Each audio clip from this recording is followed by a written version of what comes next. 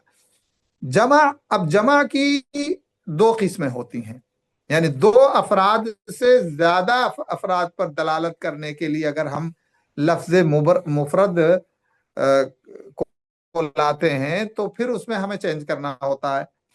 اب یہ چینج جمع کے لیے دو قسم کا ہوتا ہے۔ ایک جمع جس کو جمع سالم بولتے ہیں، سالم یعنی محفوظ، اس کے اندر کوئی زیادتی نہیں ہوئی، اس اعتبار سے کہ جو ہے لفظ مفرد کا وزن باقی ہے۔ جیسے مثال کے طور پہ مسلم ہے، مسلم لفظ ہے ایک پر دلالت کرتا ہے، مسلمانی دو پر دلالت کرتا ہے۔ اب ہمیں دو سے زیادہ پر دلالت کرنے کے لیے لانا ہے اور جمع سالم لانا ہے، جمع سالم جس میں مفرد کا وزن باقی رہے، تو اس میں جو ہے تثنیہ کی طرح اس میں بھی اضافہ کرنا ہوتا ہے۔ یہاں کیا اضافہ کرنا ہوتا ہے؟ جمع سالم کے اندر واو اور نون مفتوحہ، جیسے مسلمون ہے تو مسلمون، مسلمون، واو اور نون کا اضافہ ہوا، لیکن یہ جب آبجیکٹ کی شکل میں آئے گا، جیسے حضر المسلمون فی المسجد، کہ مسلمان مسجد میں حاضر ہوئے، تو یہاں پر سبجیکٹ ہے مسلمون، تو واو اور نون مفتوحہ کے ساتھ آیا۔ لیکن یہی تثنیہ کی طرح اگر آبجیکٹ ہو گیا یا اس سے پہلے حرف جر داخل ہو گیا تو پھر یہ یا کے ساتھ آئے گا، لیکن تثنیہ میں یا سے پہلے زبر تھا، یہاں پر یا سے پہلے زیر ہوگا تاکہ تثنیہ اور جمع میں فرق کیا جا سکے۔ تو یہاں کیا کریں گے؟ سلمت علی المسلمین، سلمت علی المسلمین، یا کہیں گے رأیت المسلمین، تو یہاں پر واو اور نون مفتوحہ یا اور اس سے پہلے زیر اور نون مفتوحہ ہوگا۔ تثنیہ میں کیا تھا؟ الف نون مکسورہ یا اس سے پہلے زبر اور نون مکسورہ، لیکن یہاں پر کیا ہے؟ واو اور نون مفتوحہ، نون سے پہلے زبر، نون پر زبر، یا پھر یا اور نون مفتوحہ لیکن یا سے پہلے زیر، مسلمین۔ اسی طرح سے آپ جیسے پڑھتے ہوں گے ان المسلمین والمسلمات والمؤمنین والمؤمنات والقانتین والقانتات، تو آپ یہاں دیکھ رہے ہوں گے کہ والمؤمنین، ان المسلمین والمؤمنین، یہ چونکہ اس سے پہلے ایسا حرف آیا ہے جو ہے تبدیلی پیدا کرتا ہے جمع سالم کے اندر اعراب کے اعتبار سے، تو اس لیے یہاں پر یا اس سے پہلے زبر زیر اور نون اس کے اوپر فتحہ، تو جمع سالم یہ کہلائے گا۔ جمع مذکر سالم یہ کہلائے گا، کیونکہ جمع کی دو قسمیں ہیں، جمع سالم، اس کے بعد جمع مکسر، یعنی جس کے اندر وزن کا جو ہے مفرد کا وزن ٹوٹ گیا، مفرد کا وزن باقی نہیں رہا، اسی لیے کہہ دیا مکسر یعنی ٹوٹا ہوا۔ اور جمع سالم کی پھر دو قسمیں ہیں، جمع کی عموماً دو قسمیں، جمع سالم اور جمع مکسر، اور پھر جمع سالم کی دو قسمیں ہیں، جمع مذکر سالم اور جمع مؤنث سالم، یعنی وہ جمع سالم جو میلز کے لیے استعمال کیا جاتا ہے، اور اس کا تذکرہ میں نے کیا آپ کے سامنے کہ اگر وہ سبجیکٹ کی شکل میں، فاعل کی شکل میں آتا ہے تو واو اور نون مفتوحہ کے ساتھ آئے گا، اور اگر مفعول یعنی آبجیکٹ یا حرف جر وغیرہ کی شکل میں یا حال کی شکل میں، منصوبات بہت ساری قسمیں ہیں جو آگے انشاءاللہ آئیں گی تفصیل سے، اس شکل میں آتا ہے تو یا اس سے پہلے زیر اور نون مفتوحہ کی شکل میں آئے گا، جیسا کہ میں نے آپ سے بتایا ان المسلمین والمسلمات، یہ نصب کی حالت میں ہے، اس لیے دیکھیں یہ سارے کے سارے یا المکسور ما قبلہا یعنی جس سے پہلے زیر ہے اور نون مفتوح، تو یہ جمع مذکر سالم کہلائے گا۔ جمع مؤنث سالم، تو جمع مؤنث سالم میں الف اور تا مفتوحہ تا مربوطہ ہوتی ہے اور تا مفتوحہ. تا مربوطہ وہ گول والی تا ہوتی ہے، اس کو مربوطہ بولتے ہیں عربی میں، اور مفتوحہ بولتے ہیں لمبی والی تا کو، بڑی تا جو ہوتی ہے.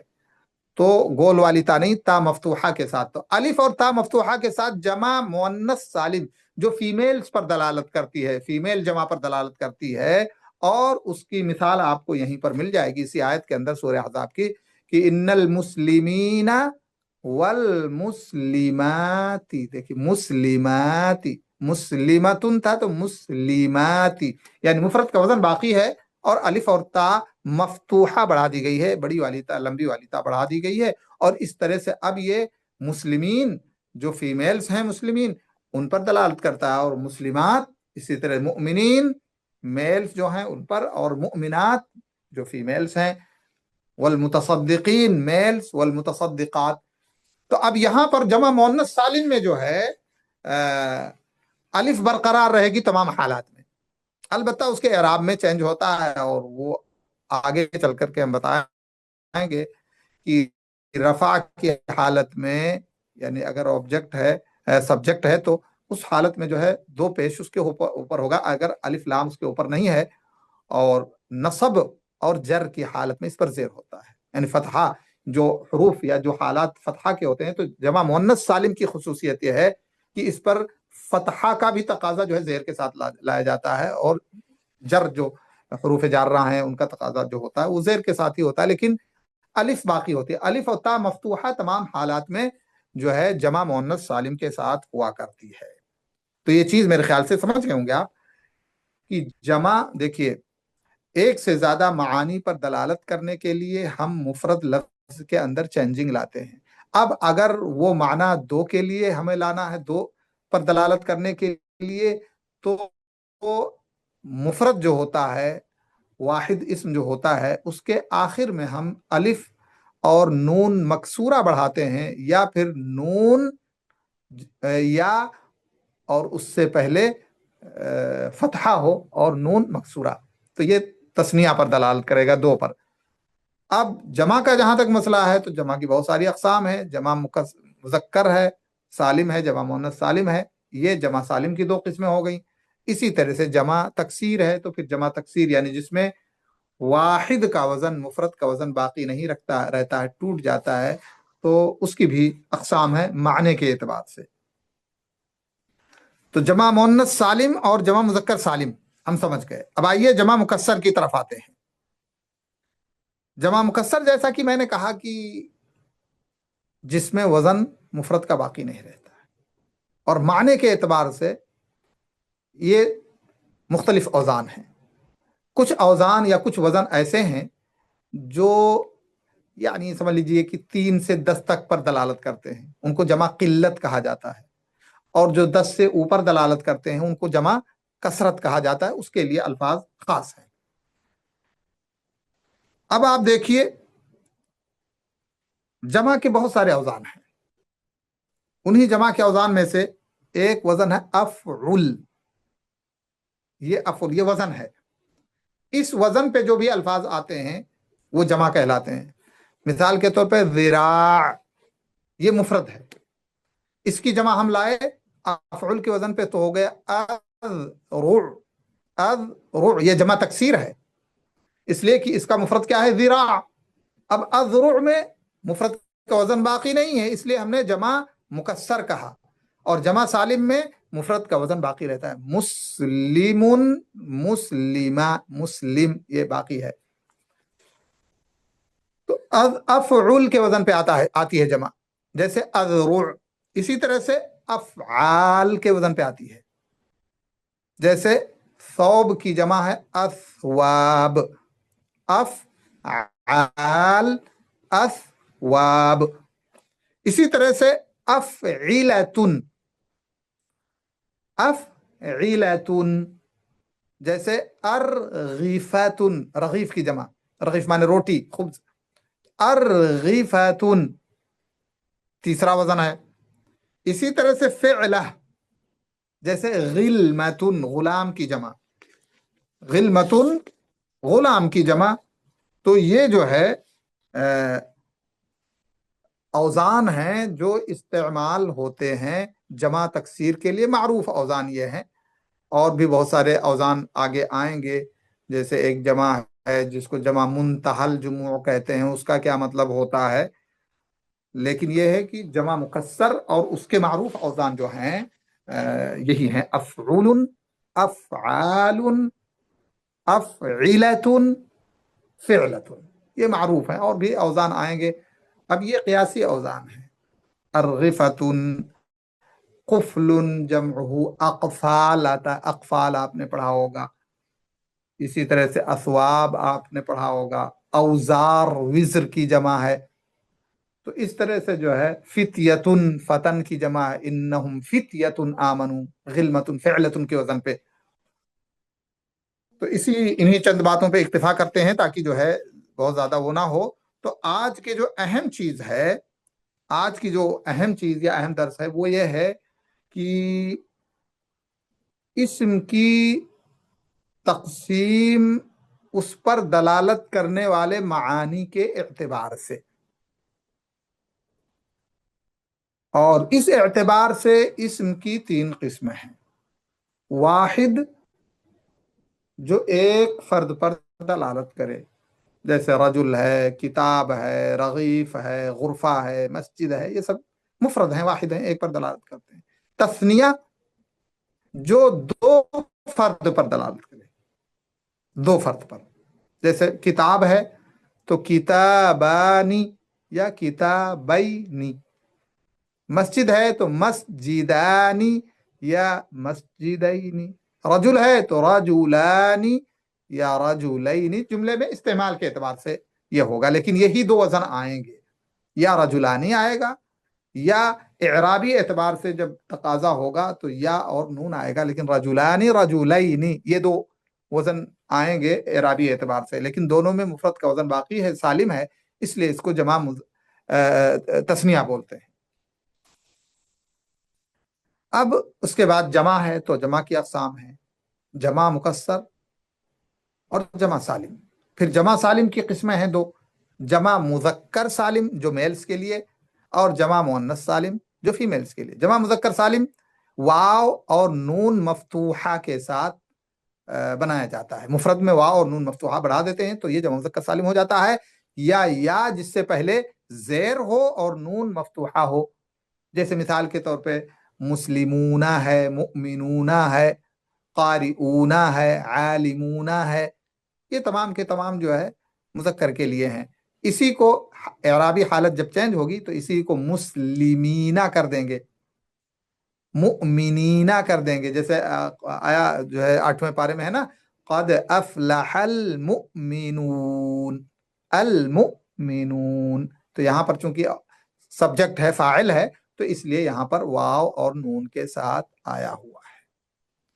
جمع مؤنث سالم میں بھی الف اور تا کو بڑھا کر کے بنایا جاتا ہے، وہ فیمیل کے ساتھ خاص ہوتا ہے، کہیں بھی آئے گا تو وہ سمجھ لیجئے کہ فیمیل کے ساتھ خاص ہوگا اور فیمیل پر دلالت کرے گا۔ تو جمع مذکر سالم واو نون یا نون مفتوحہ کے ساتھ اور اس سے پہلے زیر ہو، اور جمع مؤنث سالم کے آخر میں الف اور تا مفتوحہ یعنی بڑی والی تا بڑھائی جاتی ہے، اس طرح سے جمع مؤنث سالم بن جاتی ہے۔ عالمتن، عالماتن، کاتبتن، کاتباتن، جاہلتن، جاہلاتن، کوئی بھی مفرد جو فیمیل کے لیے ہے اس میں، لیکن یہ عاقل کی جمع ہے، عاقل، مسلمون اور اس طرح کی جو ہے نا یہ جمع لائی جاتی ہے عاقل کے لیے، اہل عقل کے لیے، انس اور جن کے لیے۔ اس کے بعد جمع مؤنث سالم، پھر جمع مکسر، اور جمع مکسر یہ ہے کہ جس کے اندر وزن برقرار نہ رہے مفرد کا تو اس کو جمع تکسیر یا جمع مکسر کہتے ہیں۔ اور پھر یہ جمع مکسر جو ہے کہ معروف چار اوزان ہیں: افعل، جیسے اذرع، اشہر، ثلاثۃ اشہر، تو یہ افعل کے وزن پہ ہے، یا اسی طرح سے افعال، اور یہ بہت سارے اوزان ہیں: اقفال، اثواب، ارحام، ہاں، وَأُولُو الْأَرْحَامِ جو آیا ارحام یہ افعال کے وزن پہ ہے، رحیم کی جمع ہے۔ افعلۃ، اسئلہ، جیسے سؤال ہے نا تو اس کی جمع کیا ہے؟ اسئلتن، افعلتن کے وزن پہ ہے. اسی طرح فعلتن جیسے کہ غلمتن ہے، فتیتن ہے. تو یہیں پر اکتفا کرتے ہیں انہی باتوں پر، اس شرط کے ساتھ کہ اس کا مراجعہ کر لیجئے گا کتاب سے، اور گزشتہ درس کا بھی مراجعہ کر لیجئے کتاب سے. ہاں، کیونکہ یہ ساری چیزیں جو ہے بنیادی چیزیں ہیں، اہم چیزیں ہیں، اور ان کا جو ہے بار بار تذکرہ جو ہے یہ آگے آئے گا. تثنیہ واحد، تثنیہ جمع مذکر سالم، جمع مؤنث سالم، ہے نا، مفتوح، مجرور، مکسور، تو یہ تمام چیزیں آئیں گی. جمع کثرت، جمع قلت، یہ تمام چیز، جمع کے اوزان، تو یہ تمام چیزیں استعمال ہوں گی. تو اس لیے جو ہے یہ بنیادی اور اساسی چیزیں ہیں، ابتدائی چیزیں، جن پر آگے چل کر کے اہم ابواب جو ہے مرتب ہوں گے. دعا یہی ہے کہ اللہ رب العالمین ہم سب کے اندر ہمت اور حوصلہ پیدا کرے، اور زیادہ سے زیادہ ہمیں پڑھنے اور زیادہ سے زیادہ محنت کرنے کی ہمیں کوشش کرنے کی توفیق عطا فرمائے. ابتدا میں تھوڑی سی مایوسی اور تھوڑی سی اکتاہٹ اور تھوڑی سی سستی کا مظاہرہ ضرور ہوگا، لیکن جو جو قدم آگے بڑھے گا اور باتیں ذہن و دماغ میں بیٹھنے لگیں گی، سمجھ میں آنے لگیں گی، تو انشاءاللہ اس کا بہت بڑا فائدہ ہوگا آگے چل کر کے اپنی جو ہے پریکٹیکل لائف کے اندر، اور بہت اچھا لگے گا. اللہ تعالیٰ سے دعا ہے کہ اللہ تعالیٰ ہمیں اس فن کے اندر مہارت اور گہرائی عطا فرمائے، اور اس طرح سے ہمارے لیے قرآن و سنت کے فہم کو اس فن کے ذریعے آسانی کا ایک راستہ نکالے. آمین. وآخر دعوانا الحمدللہ رب العالمین، وصلی اللہ علی نبینا محمد وعلی آلہ وصحبہ اجمعین. اگر کوئی سوال ہے پوچھنا ہے تو ٹھیک ہے، اور جیسا کہ میں نے کہا تھا کہ اگر سوال ابھی ذہن میں نہیں آ رہا ہے تو کتاب پڑھتے وقت جو ہے ذہن میں کوئی بھی سوال آئے اس کو نوٹ کر کے رکھیں، اس کو لکھ کر کے رکھیں، اور پوچھیں ضرور. کہتے ہیں انما شفاء العی السؤال، ان جہالت کی بیماری کی شفا جو ہے وہ سوال کرنا اور پوچھنا ہے. تو اس لیے پوچھنا چاہیے، سوال کرنا چاہیے، اور شرمانے کی بات کوئی نہیں ہے، اور جھجکنے کی کوئی بات نہیں ہے. جو جھجکے گا تو پھر وہ جھجکتا ہی رہے گا، اور جو جھجکے گا نہیں وہ ضرور انشاءاللہ فائدہ اٹھائے گا. جزاکم اللہ خیر، وبارک اللہ فیکم. السلام علیکم ورحمۃ اللہ وبرکاتہ. السلام ورحمۃ اللہ وبرکاتہ. جزاک اللہ خیر شیخ. تو اسی پہ اختتام کرتے ہیں انشاءاللہ. لوگوں کا کچھ سوال ہے تو اگلے ہفتے انشاءاللہ پوچھ لیں گے. جزاک ہاں، اللہ نوٹ خیر. کر لیں، سبحانک اللہ. بھائیوں سے کہہ دیجئے، گروپ میں شیئر کر دیجئے کہ جو لوگ شریک ہوتے ہیں تھوڑا سا کتاب جو ہے بھیجی ہے، جو PDF، اس کو تھوڑا سا پڑھیں، اور ذہن و دماغ میں جو سوال ہو اس کو کریں. سوال کرنا ضروری ہے، پڑھنے پڑھانے کے تعلق سے سوال بہت اہم ہوتا ہے.